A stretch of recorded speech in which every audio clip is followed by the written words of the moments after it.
अपने बेटे रिशु के माथे से टपकते हुए पसीने को देखकर सविता की हालत खराब हो गई। ऐसा आज पहली बार नहीं हुआ जब रिशु नींद से घबरा कर जागा है। हाय मेरा बच्चा, न जाने किसकी नजर लग गई है तुझे। जब से मेरे बच्चे ने 10वीं के एग्जाम में स्कूल टॉप किया है तब से रोज बुरे बुरे सपने आने लगे हैं। हाँ माँ, मैंने आज फिर से एक काले साए को देखा। वो यहीं मेरी आंखों के सामने खड़ा था। माँ मुझे बचा लो माँ। वो मुझसे कह रहा था कि मुझसे बदला लेगा। माँ कहीं ये प्रशांत। चुप कर, कैसी बात कर रहा है? दोबारा उसका नाम मत लेना। तुझे पता है ना उस प्रशांत ने आत्महत्या कर ली, तो बार बार उसका नाम मत लिया कर। मम्मी, क्या सच में प्रशांत ने आत्महत्या की थी? चुप कर, बहुत सवाल पूछता है आजकल।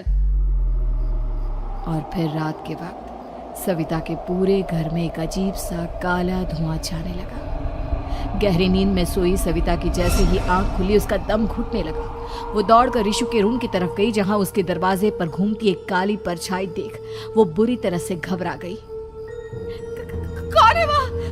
कौन है? सामने आओ।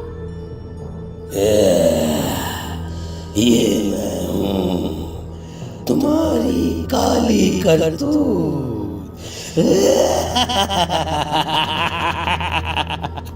और अब मैं तुम्हारे बेटे को ले जाने आया हूँ। नहीं, मेरे बच्चे को छोड़ दो प्लीज। मेरे रिशु को कुछ मत करना। वो परछाई रिशु के कमरे में घुस जाती है। सविता भी उसके पीछे पीछे दौड़कर जाती है और देखती है कि अब वो साया साफ नजर आ रहा था। वो सर से पैर तक खून में सना हुआ था और उसके शरीर के सारे अंग कटे फटे हैं। क्या चाहिए तुम्हें? तुम जो बोलोगे मैं करूंगी, लेकिन मेरे रिशु को छोड़ दो। उस परछाई ने रिशु को गर्दन से पकड़कर दीवार के सहारे हवा में उछाल दिया। रिशु जोर जोर से चिल्लाने लगा।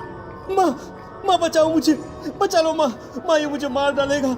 माँ मुझे बचा लो माँ। नहीं ऐसा मत करो, मुझे मार दो लेकिन मेरे बच्चे को छोड़ दो। मैं तुम्हारे आगे हाथ जोड़ती हूँ। वो परछाई रिशु को जमीन पर गिरा देती है और अचानक वहां से गायब हो जाती है। रिशु, मेरा बच्चा, तू ठीक तो है ना? कुछ बोल बेटा, क्या हुआ है तुझे? मैं ठीक हूँ माँ। क्या हुआ था यहाँ पर? कुछ नहीं बेटा, कुछ नहीं। तू परेशान मत हो। हम कल ही गांव के बाहर जो तांत्रिक महाराज रहते हैं उनके पास चलेंगे। ठीक है माँ, हम जल्द ही उनके पास चलेंगे। मुझे बहुत डर लग रहा है माँ। ये बार बार मुझे डरावने सपने आना, ये सब हमारे साथ क्यों हो रहा है माँ? अगले दिन सविता अपने बेटे रिशु को लेकर गांव के बाहर तांत्रिक के पास जाती है। जिस जगह पर तांत्रिक रहा करता था वो जगह बहुत डरावनी थी। चारों तरफ कंकाल और खूब भूतियां नजर आ रही थी। गांव से दूर वीराने में उस जगह पर जोर से आंधी चल रही थी। रिशु ने डर कर अपनी माँ का हाथ पकड़ लिया। माँ मुझे बहुत डर लग रहा है। ये कैसी जगह है? देख बेटा, हमारे साथ जो कुछ भी हो रहा है उसका इलाज सिर्फ और सिर्फ ये तांत्रिक महाराज ही बता सकते हैं। अब यही है जो हमें प्रॉब्लम से बाहर निकाल सकते हैं। जैसे ही सविता और रिशु तांत्रिक की झोपड़ी के अंदर पहुंचे, वहां का नजारा देखकर उनकी आंखें फटी की फटी रह गई। तांत्रिक की झोपड़ी के अंदर कई सारे लोग अपनी गर्दन घुमा घुमा कर जोर जोर से चीख रहे थे। कौन हो तुम और यहाँ क्यों आई हो? महाराज, मेरे बेटे को कुछ दिनों से एक डरावनी काली परछाई नजर आती है और कल रात उसने मेरे बेटे पर हमला भी कर दिया।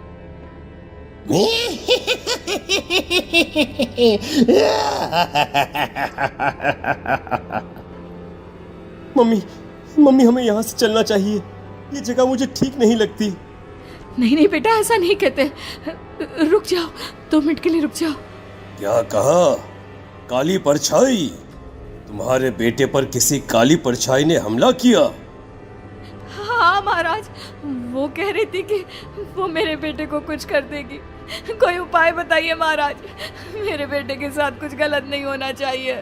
तुमने किसी दूसरे के साथ गलत किया है। तो तुम्हारे साथ भी गलत होकर ही रहेगा। तुमने किसी की जान ली है, किसी को मार डाला है तुमने। नहीं महाराज, मैंने ऐसा कुछ नहीं किया। मैंने किसी की जान नहीं ली। मुझे कोई उपाय बताइए। लगता है तुम इतनी आसानी से नहीं मानोगी। मैं तुम्हें अभी उस काली परछाई से मिलवा देता हूँ और वही सारा सच तुम्हारे सामने लेकर आएगा। सविता और ऋषु ने डर के मारे अपनी आंखें बंद कर ली। तभी अचानक तांत्रिक की झोपड़ी में अजीबोगरीब आवाजें गूंजने लगी। सविता और ऋषु बुरी तरह से कांप रहे थे। आंखें खोलो और अपने सामने देखो। क्या यही है वो जिससे तुम कल रात को मिली थी? बताओ मुझे। हाँ, इसने कल रात मेरे बेटे के ऊपर हमला किया था। ये उसी लड़के की भटकती हुई आत्मा है जिसे कुछ दिन पहले तुमने मार डाला था। मम्मी ये महाराज क्या कह रहे हैं? क्या सच में आपने किसी की जान ली है, किसी को मार डाला है? अगर हाँ तो बताइए ना मम्मी, किसको मारा है आपने? किसको? तुम्हारी माँ इतनी आसानी से सच नहीं बताएगी बेटा। इसने एक बच्चे की जान ली है। कहीं उसका नाम प्रशांत तो नहीं महाराज? वो मेरा दोस्त है, मेरा मतलब मेरा पड़ोसी है। सही पहचाना। देखा सविता, तुम्हारा खुद का बेटा भी जानता है कि तुमने किसी के प्राणों की बलि चढ़ा दी और इसीलिए अब उसकी बुरी आत्मा तुम्हारे घर में भटकती है। मुझे माफ कर दीजिए महाराज, मुझसे बहुत बड़ी गलती हो गई। प्रशांत हमारे पड़ोसी का बेटा था। हर बार उसके नंबर मेरे बेटे से ज्यादा आते थे और इसलिए मैंने उसके कमरे के बाहर काला जादू किया था, पर मुझे नहीं पता था कि वो मर जाएगा।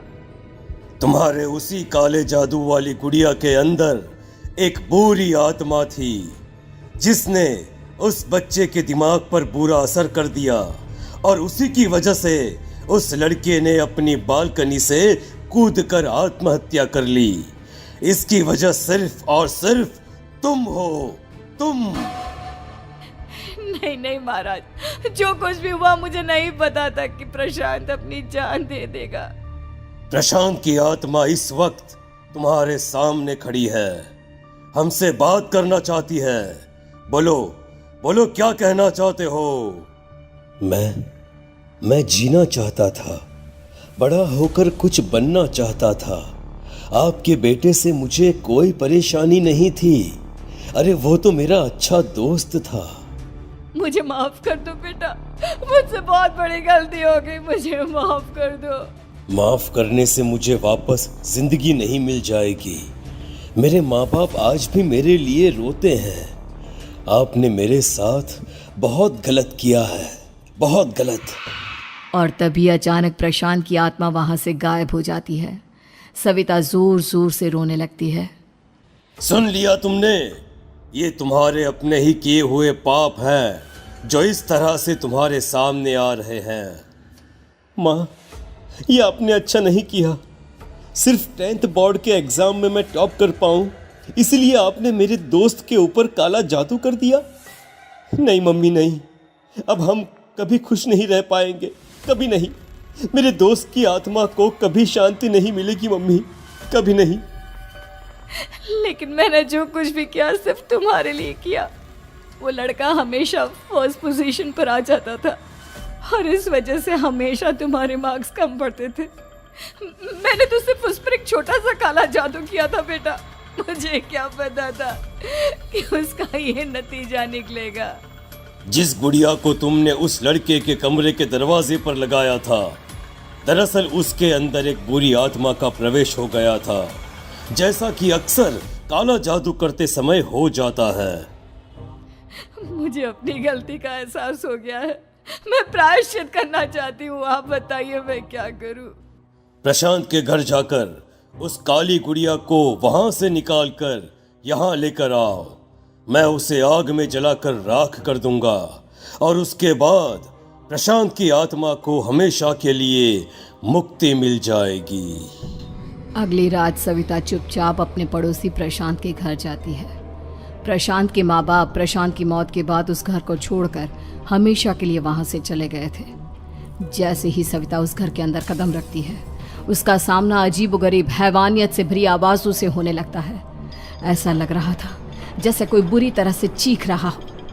सविता जैसे ही प्रशांत के कमरे के बाहर पहुंचती है, वहां पर लटकी हुई गुड़िया के शरीर से खून टपकने लगता है। ये क्या हो रहा है? इस गुड़िया के शरीर से खून क्यों टपक रहा है? सविता हिम्मत करते हुए उस गुड़िया को वहां से उतारने की कोशिश करती है, लेकिन तभी अचानक से बहुत भयानक दिखने वाली औरत उसकी आंखों के सामने आकर खड़ी हो जाती है। मैं यहाँ से कहीं नहीं जाऊंगी, और अगर तूने मुझे यहाँ से हटाने की कोशिश की तो मार डालूंगी मैं तुझे।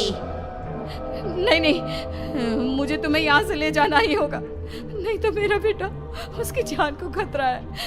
मैं तुम्हें नहीं छोड़ सकती। अगर तुम्हारे अंदर हिम्मत है तो मुझे इस घर से बाहर ले जाकर दिखाओ। और ऐसा कहकर वो औरत सविता के ऊपर हमला कर देती है और उसे हवा में उछाल उछाल कर जमीन पर पटकती है। लेकिन तभी अचानक मौका देखकर सविता अपने हाथ में ली हुई सुई उसके हाथ में चुभो देती है। हाथ में सुई लगते ही वो औरत जमीन पर तड़पने लगती है।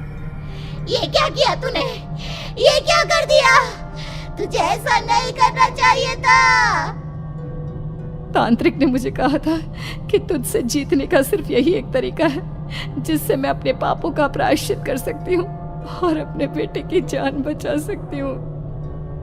और उसके बाद वो डरावनी दिखने वाली औरत एक छोटी सी जादुई गुड़िया में तब्दील हो गई और सविता ने उसे ले जाकर तांत्रिक को दे दिया। तांत्रिक ने जादुई गुड़िया को आग के हवाले कर दिया।